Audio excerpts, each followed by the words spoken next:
మరి ఈసారి ఏపీలో ఎవరు సీఎంగా నగ్గుతారని మీరు అనుకుంటున్నారు? ఏపీలో సీఎం చంద్రబాబే పక్క దాంట్లో షూర్. ఎందుకని అలా అనుకుంటున్నారు? ఎందుకని అంటే ఇప్పుడు ఈయన ఏం చేసినాడండి నాకు తెలియక అడుగుతాను. ఇప్పుడు మద్యపాన నిషేధం అన్నాడు. మద్యపాన నిషేధం అంటే అంటే గవర్నమెంట్ వీళ్ళు సొంతంగా తయారు చేసే దానికోసం బయట వాళ్ళది అమ్మేసినారు, బయట వాళ్ళది నిలబెట్టినారు. ఈయన సొంతంగా మద్యపాన నిషేధం అంటే ఈయన సొంతంగా తయారు చేసి అమ్మేది అనుకుంటున్నాడు. పోనీ మద్యపానం చేసిన దాంట్లో ఏమన్నా ఉందా అంటే మద్యపానం అది తయారు చేసేటోనికి కానీ అమ్మేటోనికి కానీ 7 ఏళ్ళ శిక్ష అన్నాడు. శిక్ష ఉందా? లేదు. ఏం చేసినాడని ఇంకా సంక్షేమ పథకాలు అంటారా? పార్కులు తాకట్టు పెట్టే, బ్యాంకుల్లో ఇదేదో పెట్టే, వైజాగ్ ఇది స్టీల్ ప్లాంట్ పెట్టే, ఏ సాధించాడని రావాలి అతను చెప్పండి. అండ్ ఇప్పుడు ఆయన 50% బాగా చేశారని అంటున్నారు. 50% ఏం చేసినాడు అది చూపిమని చెప్పండి. లైక్ ఇది అమ్మఒడి ఇలాంటివి. అమ్మఒడా? అమ్మ వాళ్ళు ఎన్ని బొక్కలు పెట్టినాడో చూపించాలండి మీకు. పోనీ ఆ ల్యాప్టాప్లు అన్నాడు పిల్లలకి, ల్యాప్టాప్లు ఒకటి పని పడుతున్నాయి, ఒక్కటి ఉపయోగపడట్లేదు. పోనీ బ్యాగులు ఏమో ఇచ్చినాడు, బ్యాగులన్నీ ఉపయోగపడుతున్నాయి, 200 పెడితే మంచి బ్యాగులు వస్తాయి, బ్యాగులు కూడా సరిగ్గా లేదు. ఇంకేం చేసినాడు చెప్పండి.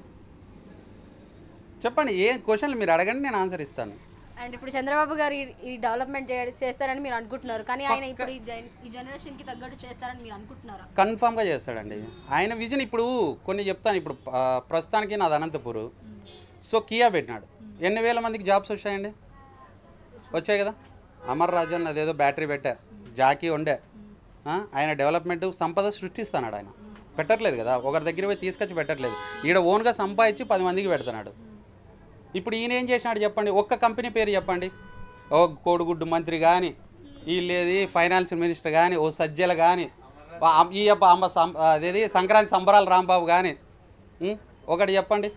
పోలవరం బాయే ఏదో వాళ్ళ నాన్న నాకు తెలిసి రాజశేఖర రెడ్డిది ఏదో డ్యామ్ ఉందంట, అది ఏదో నాకు కూడా తెలియదు, నిన్న ఆమె వాళ్ళ చెల్లిలే మాట్లాడింది షర్మిల. ఆ డ్యామ్ది కానీ వేరేది ఒక్క పరిశ్రమ కానీ లేదా ఒక్క ప్రాజెక్ట్ పూర్తి చేసామని చెప్పించండి. ఇప్పుడు వైఎస్ షర్మిల గారు కాంగ్రెస్కి వెళ్ళేసి ఇప్పుడు అన్నకి పోటీగా ఇస్తుంది కదా, మీరు ఎలా అనుకుంటున్నారు? ఇది కరెక్టా రాంగా? కరెక్టా అంటే ఇప్పుడు అడగడం వరకు అయితే కరెక్టేనండి, నేను చెప్తున్నాను కదా. ఎందుకనాలంటే ఇప్పుడు వాళ్ళ ఫ్యామిలీ నుంచి వ్యతిరేకం వచ్చిందంటే ఆయన ఏం చేసినాడని మీరే ఆలోచించండి. ఒక్క ఫ్యామిలీలో సొంత అన్నకే వ్యతిరేకంగా ఉంది అంటే ఆయన ఏం సాధించినాడని మళ్ళీ వ్యతిరేకత వస్తుంది. ఏదైనా సాధించింటే పాజిటివ్ రావాలి కదా, ఏం సాధించకపోయినా కదా ఇది వచ్చింది. అది మళ్ళీ ఇంకా చెప్పండి, సొంత అన్న చెల్లి కొట్లాడుకుంటున్నారంటే దీన్ని బట్టి ఇంకా జనాలు అర్థం చేసుకోవాలి, మేం కాదు. మరి పవన్ కళ్యాణ్ గారు ఇప్పుడు ఆయన కూడా పోటీ చేస్తున్నారు కదా, ఇప్పుడు మీరు ఎలా అనుకుంటున్నారు? ఇప్పుడు ఆయన పోటీ చేస్తాడంటే ఆయన యూత్ కోసం ఆయన కూడా ట్రై చేస్తున్నాడు కదండి. ఇప్పుడు ఆయన ఇప్పుడు ఈయన చేసే అక్రమాలు చూడలేకే కదా ఆయన కూడా వచ్చిండేది. ఎంతసేపు పవన్ కళ్యాణ్ తిట్టడం తప్ప వేరేది ఏమన్నా ఉందా? ఏదన్నా మాట్లాడినాడు అంటే ఎంతసేపు వాళ్ళ భార్యల గురించి, ఆయన భార్య ఆయన వ్యక్తిత్వం గురించి తప్ప వీళ్ళు ఏదన్నా సాధించినారా? కనీసం ఒక ప్రెస్ మీట్లో పెట్టి నేను ఇలా సాధించినాను అని ఒక్కటి చెప్పమనండి. పోని ఎప్పుడన్నా జనాల్లోకి వచ్చినాడండి?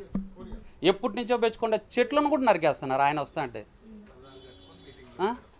పరదాలు కట్టుకొని రావడం బజార్లోకి, ఎప్పటి నుంచో పెంచుకుంటున్న చెట్లు ఇప్పుడు రోడ్ల సైడ్ నీడ ఉంటుంది, ఎవరన్నా నడుచుకుంటూ పోతున్నా బస్ స్టాండ్లో, అవి కూడా నరుకుతున్నారు.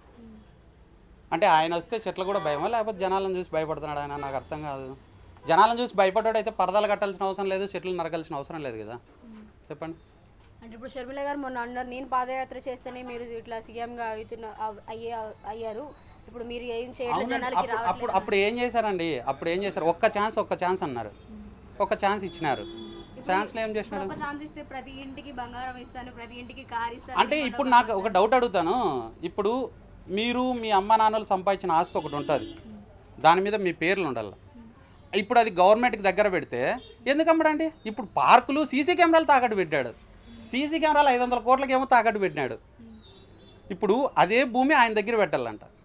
అదే భూమి ఆయన దగ్గర పెడితే ఇంకా నీ కేజీ బంగారం ఎందుకు ఇడు? నువ్వు ఆడ ₹1 కోటి అమ్ముతాడు నీ భూమిని, నీ కేజీ బంగారం ఎంత పడుతుందో నాకు తెలిసి అదే లెక్క తీసుకొచ్చి మీకు ఇస్తాడు, దాంట్లో తప్పేముంది? ఇంకొకసారికి వెళ్తే బెంజ్ కారు కూడా ఇస్తాడు. కానీ ఏపీలో అంతా గొర్రెలు అవుతారు. ఇప్పుడు ఆల్రెడీ సగం బీహార్ కింద వచ్చేసింది, వేరే దాంట్లో ఏముండదు. ఇంకా ఇప్పుడు ఎన్ని సీట్లు గెలుస్తారని మీరు అనుకుంటున్నారు ఈసారి? సీట్లది అయితే కన్ఫామ్గా గవర్నమెంట్ అయితే ఫామ్ చేయలేడు. ఎందుకంటే ఇప్పుడు ఆయన చేసినా చేయకపోయినా ఏపీలో కొంచెంమంది గొర్రెలు ఉన్నారు, ఏం చేయలేరు. అయ్యో మన ఫ్యామిలీ బాగుపడుతుందా, మన పిల్లల భవిష్యత్తు అనేది ఎవరు ఆలోచించారు. ఒక అభిమానం కోసం పోతాడు కాబట్టి గవర్నమెంట్ అయితే ఫామ్ చేయలేడు. మేబీ నాకు తెలిసి ఒక 35, 40, 50 బిలో అండ్ ఇప్పుడు విజయవాడలో ఫ్లెక్సీ వార్స్ కూడా జరుగుతుంది. మేము సిద్ధం అంటే మేము సిద్ధం అని జనసేన పార్టీకి వైసీపీ పెట్టేశారు కదా, దాని గురించి మీ ఒపీనియన్?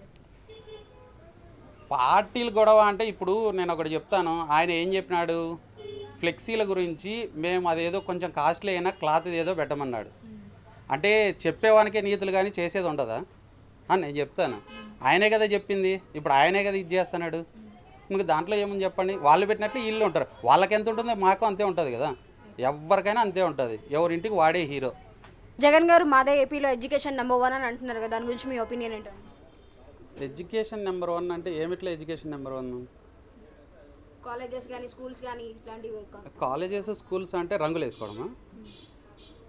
కాలేజీలకు కానీ స్కూల్స్కి కానీ రంగులు వేసుకోవడం నెంబర్ 1 ఎడ్యుకేషనా?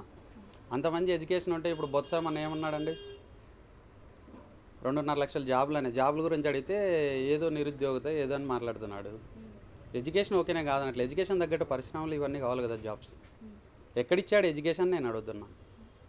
అండ్ ఇప్పుడు పెద్దవాళ్ళు కష్టపడకూడదని చెప్పేసి రైతులు కానీ ముసలోళ్ళు కానీ పెన్షన్ ఇంటింటికి వెళ్ళి వాళ్ళే స్వయంగా ఇస్తున్నారని చెప్పేసి అంటున్నారు. ఓకే, పెద్దవాళ్ళు కష్టపడకూడదంటే ఎట్లా తినాలి మళ్ళీ? పెద్దవాళ్ళు కష్టపడకూడదు, ఓకే. వాళ్ళకి కష్టం ఉన్నంత వరకు కష్టం చేసుకుంటారండి. తర్వాత కష్టం అయిపోయిన తర్వాత వాళ్ళ ఇంట్లోనే కూర్చోవాల్సిన వస్తుంది. అంటే వాడిచ్చే 2,000 రూపాయలతో నెలకంతా ఖర్చులకు వస్తాయా? నిత్యావసరాల ధరలు ఎట్లా పెంచినాడు? ఇప్పుడు సమాధానం ఏదో చూస్తే నాకు తెలిసి వంట నూనె ఖర్చులు ఎంత ఉన్నాయి, అప్పుడు ఎంత ఉన్నాయి 2014లో, ఇప్పుడు ఎంత ఉన్నాయి? వాడిచ్చే 2,000తోనే మొత్తం నెలంతా పని జరుగుతుందా? కష్టపడకూడదంటే ఏ విధంగా కష్టపడకుండా చేయాలని చూస్తున్నాడు చెప్పండి. ఇప్పుడు అనంతపురంలో రోడ్లు కూడా వేసారని చెప్పేసి అన్నారు కదా, ప్రచారం కోసం బాగా చేశామని చెప్పేసి అని అంటున్నారు. రోడ్లు అంటే వీళ్ళు వచ్చి మట్టేసి ఏమన్నా తారేమన్నా వేసినారా? వీళ్ళు వచ్చేసిన అదే వర్కర్స్ అంటే వాళ్ళు ఇచ్చినారా ఏమన్నా? కేంద్రం అది, సెంట్రల్ గవర్నమెంట్, వీళ్ళది కాదు కదా. ఇప్పుడు స్టూడెంట్స్కి కూడా వాలంటీర్ జాబ్స్ ఇచ్చేసి అంటున్నారు కదా, వాళ్ళకి ఎక్కడ జాబ్స్ లేదని దొరకట్లేదని చెప్పేసి వాలంటీర్గా వాళ్ళే సొంతంగా ఇచ్చేసి అంటున్నారు. వాలంటీర్స్ అంటే ఏమిటికి వాలంటీర్స్ నాకు తెలియక అడుగుతాను చెప్పండి. పలాందానికి ఉపయోగపడుతున్నారు వాలంటీర్స్ అని చెప్పండి. ఇంటింటికి పెన్షన్ అంటే ఇప్పుడు ముసలోళ్ళు ఉన్నారు, ఎవరో మా 2014లో కూడా నడచలేని వాళ్ళకి కూడా ఇంటి దగ్గర పోయి పెన్షన్ ఇచ్చినారు. ఇప్పుడు కొత్తగా వీళ్ళు ఇచ్చేది ఏముంది నాకు తెలియక అడుగుతాను, ఇంటింటికి పోయి ఇచ్చేది అంటున్నారు. అంటే పెన్షన్ ఇచ్చేటప్పుడు అదేదో తంపులు వేయించుకొని వాళ్ళ ఇంట్లో లెక్కలు, వాళ్ళ ఇంట్లో నగలు ముసలోళ్ళ మీద ఉండేది కొట్టేయడానికా చెప్పండి? దానిలోకా వాలంటీర్స్ కావాల్సింది? దానికి వాలంటీర్ల వల్ల పలానా ఉపయోగము అని ఒక్కటి చూపించండి, ఒకటి చెప్పమనండి. వాలంటీర్ వల్ల ఇంతకుముందు లేని వాలంటీర్లు ఇప్పుడు వచ్చిన వాలంటీర్లకి తేడా ఏమి నాకు తెలియక అడుగుతాను. ఇంతకుముందు ఎలా ఉందో ఇప్పుడు అలాగే ఉంది, కొత్తగా ఏమైంది దాంట్లో వాలంటీర్స్ వల్ల? ఇప్పుడు నాకు తెలిసి వాలంటీర్లు ఏంటికంటే ఇప్పుడు అదేదో ఓట్లు దొంగ నోట్లు Y075కి ఇది క్యాలిక్యులేషన్ చేసుకోవడానికి ఫేక్ న్యూస్ చూపించడానికి వాలంటీర్స్ ఉపయోగపడుతున్నారు. ఏమిటికి ఉపయోగపడుతున్నారు ఇంకా వాలంటీర్స్?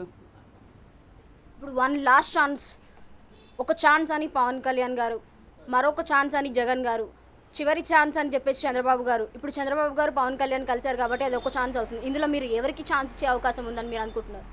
నేనైతే పక్కా చంద్రబాబు నాయుడికి నేను ఛాన్స్ ఇస్తాను. ఇప్పుడు ఒక్క ఛాన్సు అన్నదానికి ఏమన్నా చేసినంటే ఒక్క ఛాన్స్ అని వస్తుంది. ఏమీ చేయడానికి ఒక్క ఛాన్స్ ఎందుకు ఇస్తాం? ఆల్రెడీ ఛాన్స్ ఇచ్చింటేనే కదా ఇంత అయింది అది.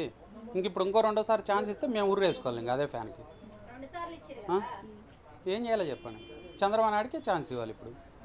ఇప్పుడు ఏపీ బాగుపడాలన్నా, ఏపీని సృష్టించాలన్నా, ఏపీని నెంబర్ 1 అభివృద్ధిలో చెందాలన్నా కూడా చంద్రబాబు నాయుడే రావాలి.